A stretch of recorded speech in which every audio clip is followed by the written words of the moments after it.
Amigos, muy buenas tardes. Tras la pandemia, esta es la primera vez que volvemos a grabar en vivo, face to face, cara a cara, tiempos de compliance. En este caso el episodio número 26. Y contamos con la participación del colega y amigo Carlos Aránguez Sánchez, quien es profesor titular de la Universidad de Granada de España, más de 500 años, por cierto, ¿no? Vida universitaria, y es uno de los abogados más importantes de España, con sede ya ahora en Madrid, sede también en la propia Granada y algunas ciudades del sur, ¿no?, de España, ¿correcto? Con lo cual tenemos acá tanto a un jurista como a un práctico del derecho. Carlos, muy buenas tardes, bienvenido al Perú una vez más. Buenas tardes. En este vuelo arriesgado que has hecho para venir al Perú, y gracias por acompañarnos y por tu tiempo. Bien, en esta ocasión vamos a hablar de la última publicación del profesor Carlos Aránguez en Cuaderno de Política Criminal número 131, correcto, del año 2020, donde se toca la problemática del Bitcoin, ¿no?, la moneda virtual, el criptoactivo, y su relación frente a delitos como la estafa y el delito de blanqueo de capitales. Y empezamos por una cuestión elemental, ¿no? Tu trabajo, Carlos, que he leído con mucha atención, en toda la primera parte describe la cuestión criminológica, ¿no?, desde la base fáctica. ¿Y de qué estamos hablando acá, no? Pones de relieve la sentencia del Tribunal Supremo del 19 de junio de 2019, que a la vez establece que el Bitcoin puede tener valor económico, pero no es una moneda, ¿no? Ese es el estado de la cuestión en Europa. ¿El Bitcoin no es una moneda? Desde el punto de vista jurídico está claro que el Bitcoin es una mercancía, no es una moneda. Evidentemente puede ser utilizada como valor de cambio. Si yo quiero pagarle a una persona en plata o con un inmueble, con plata, con un metal precioso me refería, con un inmueble, con un vehículo, puedo hacerlo, puedo saltar la deuda que yo quiero, pero la moneda fiat es la única que tiene valor liberatorio de deudas de acuerdo con nuestra legislación. El Bitcoin no es una moneda desde el punto de vista jurídico, pero es más, desde el punto de vista económico también planteo las dudas de que pueda servir como medio de cambio por su volatilidad. Es una moneda altamente inestable.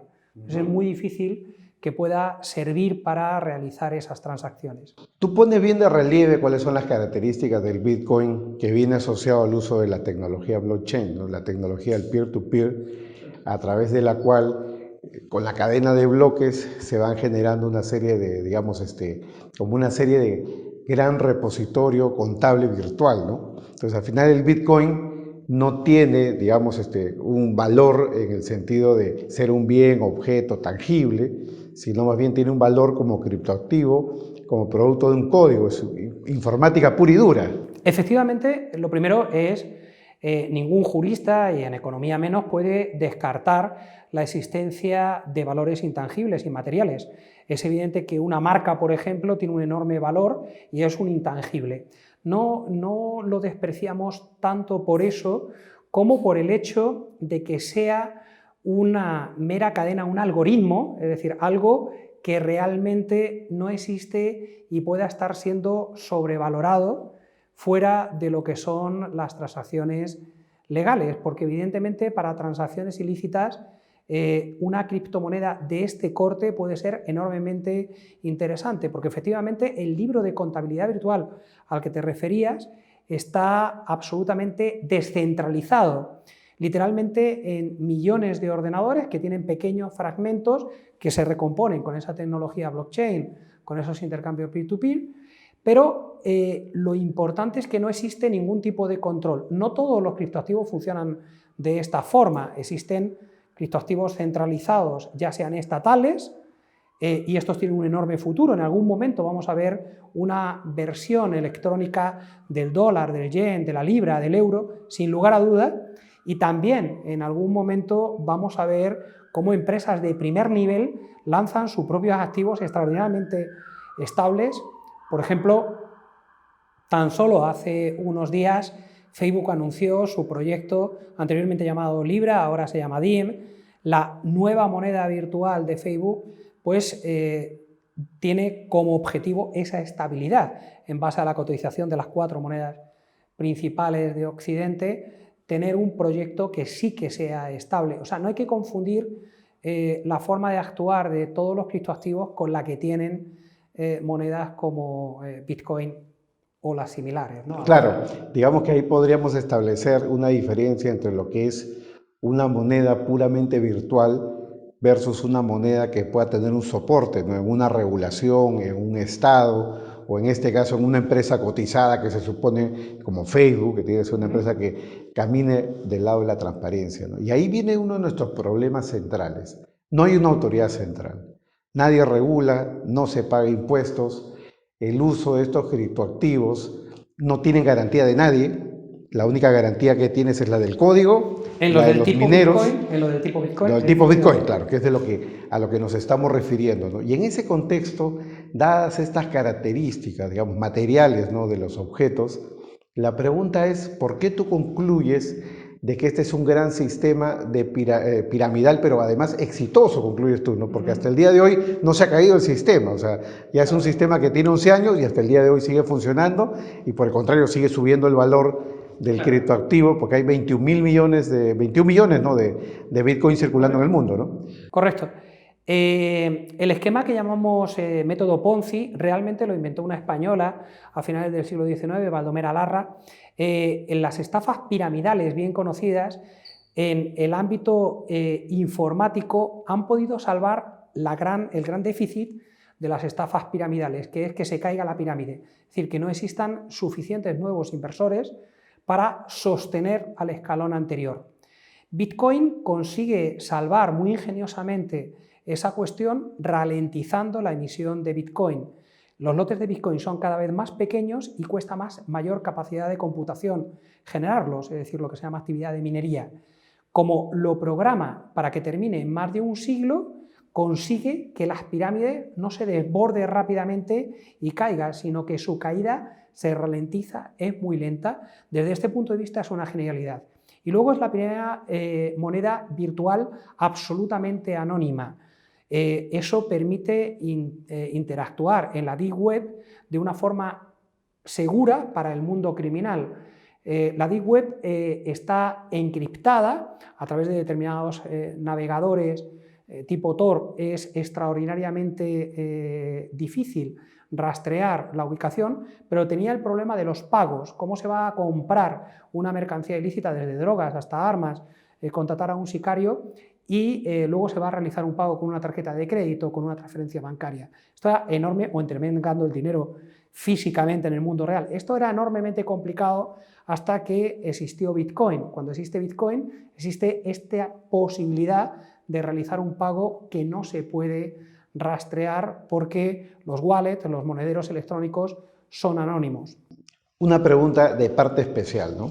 Si desde el punto de vista del derecho penal patrimonial predominan las teorías mixtas, ¿no?, que combinan la protección de algo que tiene un valor económico, pero a la vez que tiene una protección jurídica, ¿cómo en este caso podría haber una estafa si es que estamos hablando básicamente de valores económicos que no tienen una protección legal necesariamente? ¿Cómo concluirías tú que ahí puede haber una estafa técnicamente hablando? ¿Solamente sobre la base de una concepción del bien jurídico patrimonio como puro valor económico? Claro, porque se ha generado la idea de que el Bitcoin, que en realidad es una moneda en el mundo ilegal absolutamente, un medio de pago absolutamente brillante, pueda realmente tener un uso especulativo como un activo en bolsa en el mundo lícito, legal. Esto tiene que ver precisamente mucho con el compliance también y con la separación entre la economía lícita e ilícita.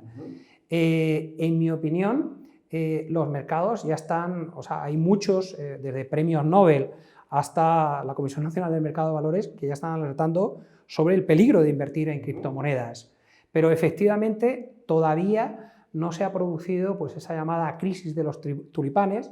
La denominación tiene su origen en el conocido caso del siglo XVII en el que los comerciantes holandeses abandonaron el florín, la moneda fiat de curso legal, y empezaron a utilizar el bulbo del tulipán como moneda de intercambio, ¿no?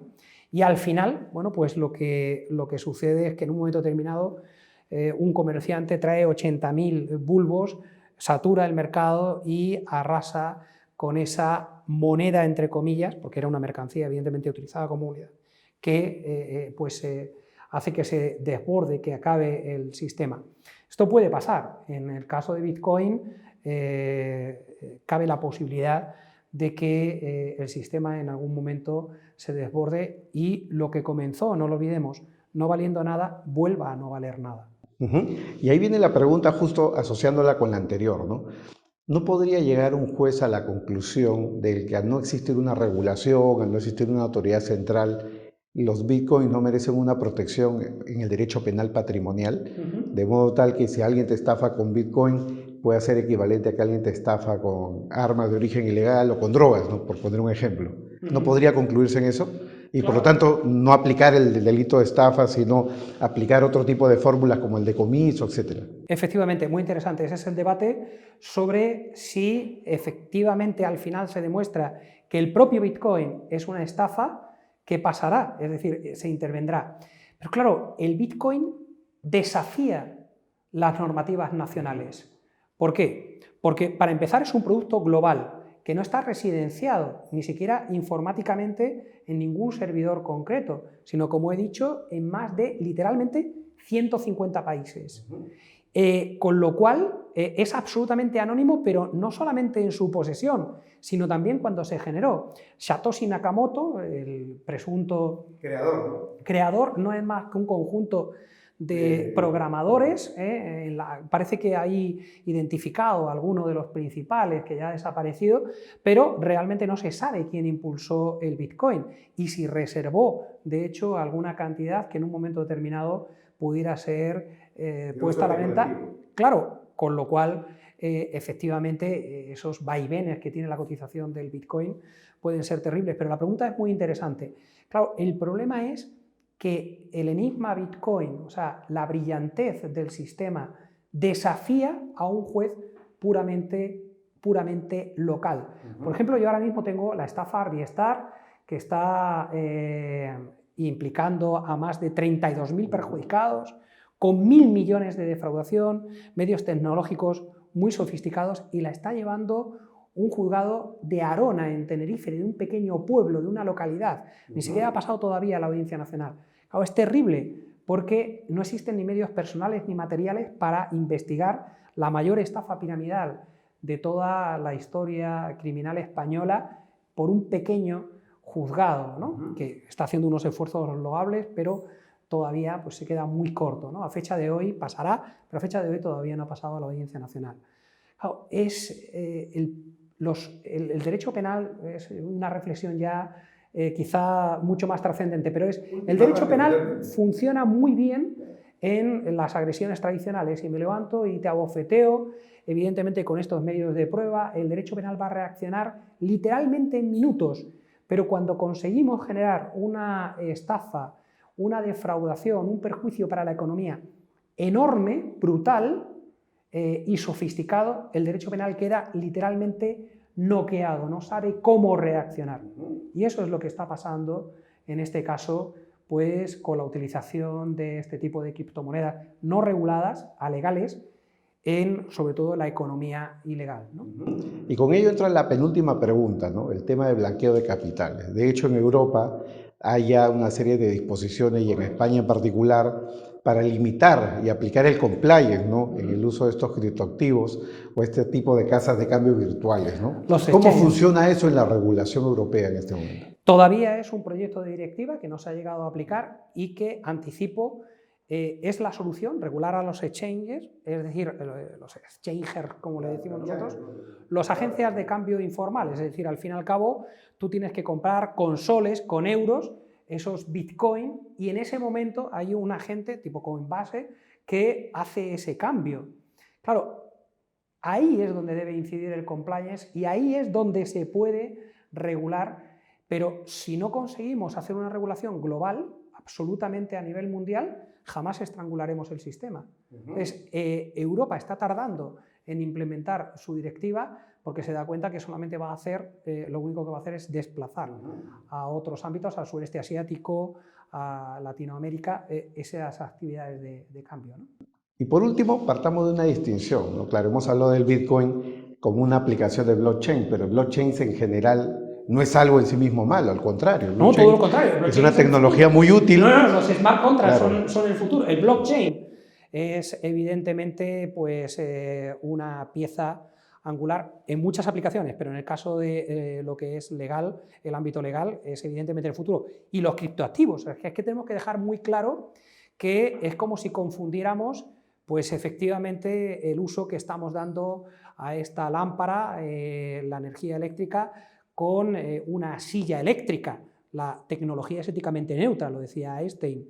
El problema es el uso que hagamos de ella. La tecnología blockchain y los criptoactivos, las criptomonedas en particular, son el futuro, eso está claro. De hecho, el blockchain puede ser muy útil para el manejo del expediente electrónico, los registros públicos, inalterables, los smart contracts, exacto. Seguridad, los smart contracts. Claro. Es fundamental y tiene un futuro bárbaro. El problema es que, como siempre que la tecnología se adelanta a la regulación, pues hay un ámbito en el que se puede aprovechar con picaresca la comisión de delitos para realizar la comisión de delitos realmente muy difíciles de perseguir, ¿no? Y una pregunta final, ¿no? ¿Qué le recomienda Carlos Aránguez, profesor titular de la Universidad de Granada, a los alumnos que nos escuchan? ¿Ahorren en criptomonedas o no ahorren en criptomonedas?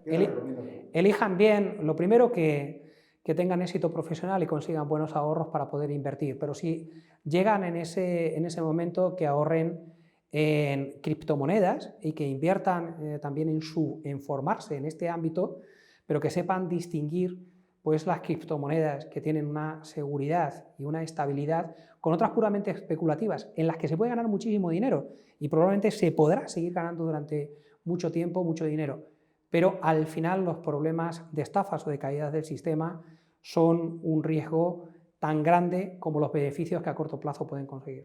Bien, Carlos, muchísimas gracias y amigos, hemos llegado con esto al final de nuestra reapertura de tiempos de compliance número 26. Muchas gracias, Carlos. Buenas tardes. Gracias. Te felicito por esta iniciativa, como todas las exitosas que lideran. Gracias. Gracias, Carlos.